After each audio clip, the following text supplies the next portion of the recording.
Guys, welcome to my channel. If you're new, my name is Din and I'm going to show you how to prepare your ingredients, mix the spices and then cook the dish. Very simple method I'm going to use, so please follow the instructions carefully. So let's cook. Hi everyone, welcome to my channel. My name is Chef Din and today I'm going to make something really special. It's a Malai Kofta requested by a young lady called Nicola, and she has been asking me for many weeks now to make this dish, and I thought I would make it because she has promised me that she's going to make it and send me a photo. So I hold you to that promise, Nicola. Anyway, before I start, I'd like to thank everyone who's bought me a coffee at buymeacoffee.com. It all helps with the channel to grow and also to create the content. I appreciate all the contributions to my channel, and I hope that you all enjoy my recipes as well. But before I finish on this, I'd like to mention Ralph this week because he bought me a coffee the other day, and as you know, I like to thank everyone for their donations. So instead of wasting any more time, let's start.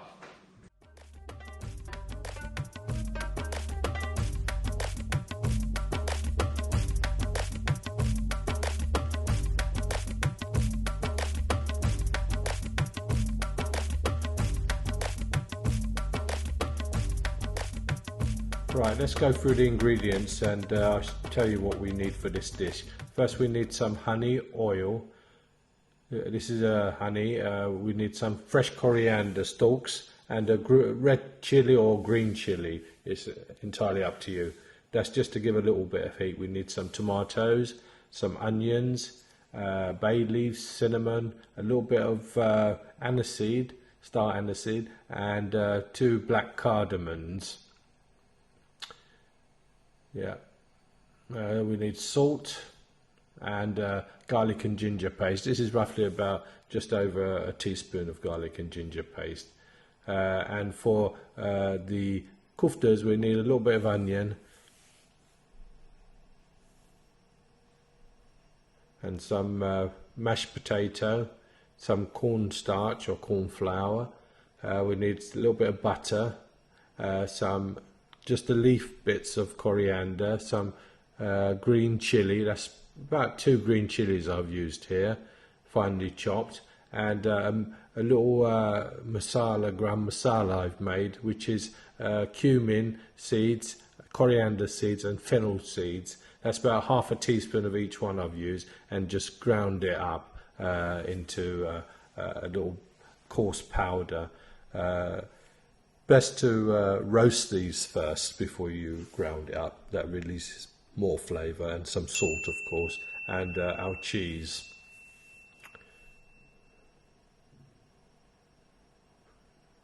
And that's it, that's all we need. And basically now we can begin. It's best to get all your ingredients ready before we start. There will be need for a little bit of methi as well, which I haven't shown there. Anyway, put the butter in a little frying pan. What we're going to do is just saute our little bits of onion, what's going to go into our koftas. I don't like putting raw onions in, but this is my take. I want to create as much flavour as possible in the potato, otherwise it can be just not so much taste. So I'm going to just saute this with a little bit of butter until they're a little bit soft, and let it cool down. Then I'm going to add this to our potato and cheese mix to give it extra flavour. And that little gram masala I made with the cumin seed and coriander seed, I'm going to put that in here as well, and also with the green chili I'm going to put in here as well, just to cook it down a little bit, because I don't like things raw in items. So this way they'll be a little bit cooked, and it make the koftas taste really nice.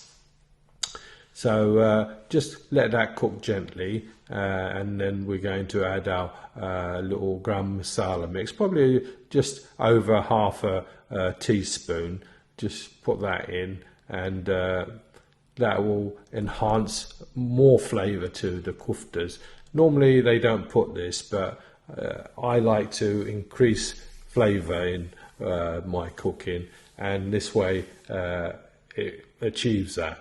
Right, as soon as this is cooked maybe a minute or two more, we're going to just put it into a little container just to cool down before we mix it with our koftas, and that section is done now. So let's basically get on with our main sauce we're going to make, the kofta sauce.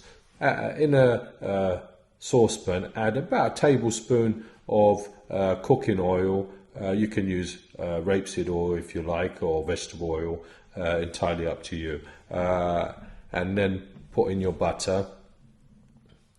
This dish is a nice, rich dish. It's perfect for to impress your friends, but it's quite fiddly, and it's quite I think time-consuming, because there's a lot of bits in this dish you have to do, but you need to take your time. You can't rush it. You have to make sure that you get all the ingredients correct. Like I did today, I bought cottage cheese, which I thought was cottage cheese, but when I went to mix it with the potato, I realised it was cream cheese. So all that mixture basically was wasted because I couldn't use it. Then I had to go out again and get cottage cheese. So make sure the cheese you use is cottage cheese or paneer. You don't use any other cheese. Anyway, like you seen, you add the onions to that, and all the bay leaf and cinnamon, and the green chili, and the cardamom pods, the black cardamom pods. What we're going to do is basically stew this down for a little while and soften it before we add our tomatoes. So this process will take maybe about 10 minutes to gently soften. You can turn it down a little bit and put a lid on it and just let it soften. That's fine. But once you get to this stage, add your tomatoes. This is going to cook for about half an hour before we add our spices. So what we're going to do is keep stirring it, bring it to the boil, add a little bit of water to it as well, maybe say a cup of water, and then put a lid on it and just let it simmer away for a good half an hour. We want the onions and everything to break down as much as possible, so that we create a nice smooth sauce. And this way we also cook out the onions. A lot of recipes show that they only cook it for like 10 minutes, then they blend it with a blender. I find this method, the onions haven't cooked out properly and the taste is not so good. But if you do it this way, you get a nice flavour, and the onions have cooked out. There's no aftertaste of the onions or anything. So just cook it gently. You can go and have a cup of tea or do something. Just put it on a timer if you've got a timer, and basically let it cook for about half an hour. When you get to this stage, then you add your spices, and you cook it for another about 10 minutes before we put it through the sieve. So this process is quite quick, 10 minutes. Give it a good stir, and just incorporate all the spices into this. The aroma coming from this now is unbelievable. When you cook this dish, you will realise. So what we're going to do is just cook it for 10 minutes with the lid on, really low heat. We don't want to burn it at this stage, and then put it through the sieve like this. I use a sieve. I don't use a blender, because if you use a blender, you end up blending all the tomato skin as well, and I don't want the tomato skin in this, and I don't want any bits and bobs. It does help if you take out the cinnamon stick and the bay leaf and all the other little bits what we added in there for flavour before you start this process. I haven't, but I'm going to take it out now, basically. I've just realised, so there you go, get that out, yeah. And the cardamom pods and the 2 bits of cinnamon stick. You can add a bit more juice from the main into it, just to help it go through easier. Just push it down with the back of the spoon and you're fine. See, this is all the skin and bits of onion what hasn't cooked out properly, and we're going to discard that. Right, pour it back into the saucepan, and what we're going to do is just basically now finish this off with some cream and get the right thickness as well, and add our little bit of methi as well. So let's put the cream in. Yeah, there you go, the cream goes in. This is double cream we're putting in, so get yourself double cream. You can put a little bit more, it's entirely up to you. Remember, when you're cooking for yourself, so keep tasting the gravy or the curry, and if it's not the right taste for you, add a bit more chili or a bit more cream or so on.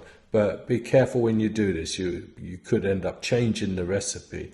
But if you like it a little bit hotter, just add a bit more chili. If you like it a bit more sweeter, this is the methi going in. I've kind of rubbed it with my 2 hands and just put it in. This is probably roughly about a teaspoon of methi gone in here.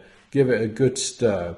But I'm also going to add, just to give it a nice flavour as well, some cashew nuts. What I've done is got the whole roasted nuts and just grinded them down and made like a powder, which I'm going to add to this. But in the meantime, what we want to do is keep stirring it to get our right thickness, because if you want it thicker sauce, you just continue this process. If you're happy with the thickness, then stop, basically. If you're using raw cashew nuts, it's best to put them in when you're doing your onions, and if you do that, then you have to blend it by hand. But I'm putting the cashew nuts what I've grounded, the roasted ones, so it doesn't need that much cooking. So what I should have done is mixed it with a little bit of water to make a paste, and then you won't get lumps. So that's why I had to go in with a whisk to break up those lumps. So best is just to add a little bit of water, maybe 2 tablespoons of water with your cashew nuts. I have all the quantities of the description in the description box, so you'll be able to see exactly how much of each ingredient you need. Now, because I had to make the potato again, I've decided to just instead of mashing it, is grate it. Then I'm going to add my cottage cheese, which unfortunately big boo-boo, which I bought wrong. Someone had put the cottage cheese, the cream cheese, in the cottage cheese section, and I just looked at the cottage cheese name and bought it. But I only realised once I put it into the potato and started mixing it that it wasn't cottage cheese. So that's how you can make mistakes. But you can't. This is cottage cheese, what it should look like. If you can get paneer, you can use paneer cheese, but unfortunately I can't get paneer, so I've used cottage cheese. Now what you want to do is give it a good mix here, kind of break it down into, really grind it down into like a paste, because this will give it a nice flavour when you mix everything in. So, and smoothness as well. So now we're going to add our potato. There goes the grated potato. That's about 200 grams of potatoes. That's our onion mixture we made with the spices, and I'm also going to add in about just over half a teaspoon of Kashmiri red chili for extra bit of flavour, and some salt as well. So give that a good mix, and then we'll be ready basically to make our kofta. I've speeded it up a little bit, as you can see. So give it a good mix. You could, I think, leave this in the fridge for hour or so before you make the balls. I've also added about a tablespoon of cornstarch just to bind it a little bit more. Right, now there's a twist to these as well. I'm going to put some fruit in the round ones, because Malai is a bit like milk solids, which also you make Rosha Malai with it. And with Rosha Malai you have nuts in the middle, which they put in. So I've got some cashew nuts and some sultanas which I've chopped up finely, and I'm going to put those in the middle of this. So basically the Malai Kofta is like a savoury Rosha Malai, I would say. It's got no sweetness apart from the honey we put in, but it's got a lot of richness. So with two palm of your hands, kind of make sure it's a perfect round and there's no cracks in it, and keep on making all your balls like this. I'm going to also make small oblong ones as well, which I won't have the filling in, but the round ones are going to have the filling in.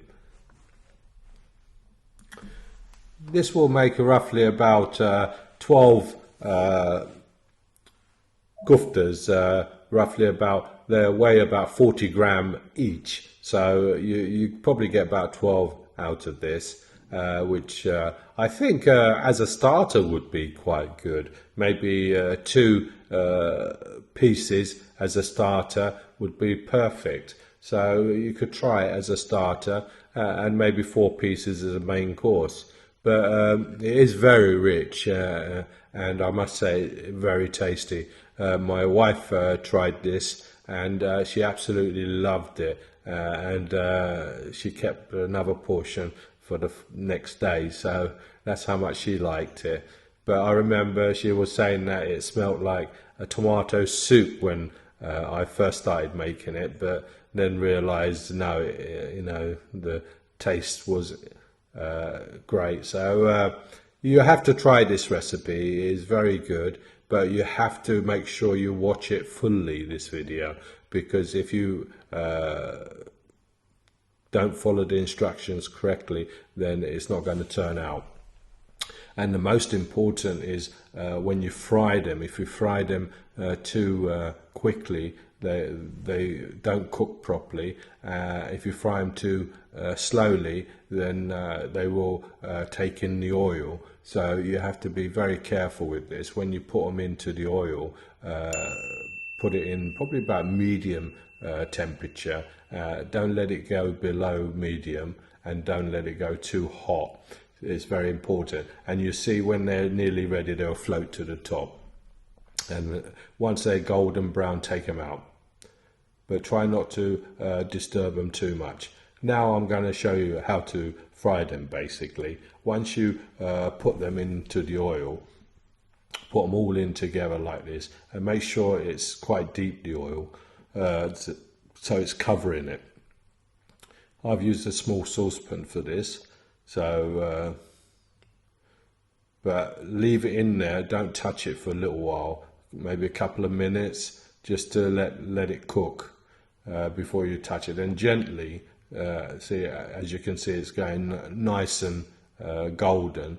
So keep the temperature medium to hot now, so that they start to float up like now. Once they float out, that's perfect. So just with the back of the spoon, just go like you see, which will keep turning them around in the oil so they have an even cooking. See, the oil temperature is going down a little. We don't want that. We put it back up a bit, So you have to watch it. See where it's not cooking quick enough. It's starting to break a little bit. So don't worry about that. It's where it's puffing out of the casing. So what we need to do is start taking them out now. Otherwise they will start to release more into the oil. So yeah, this is perfect. This is the golden brown you want. But keep that oil high now because we don't want any more breakage. Okay. That's perfect. Now basically we're ready to plate. So I'm using a side plate to just pour it over the hot malays. Yeah. So just pour it over the koftas just like this, and basically we're ready to serve. And there you go. This is my take of the Malai Kofta. I hope you enjoyed this recipe. It's very tasty. And Nicola, you must let me know if you too enjoy it. And I'm waiting for that picture as well. So remember. Anyway, bye for now. And if you haven't subscribed to my channel, please subscribe. It helps the channel grow and continue to make recipes for everyone to enjoy. Anyway, bye for now and hope to see you soon.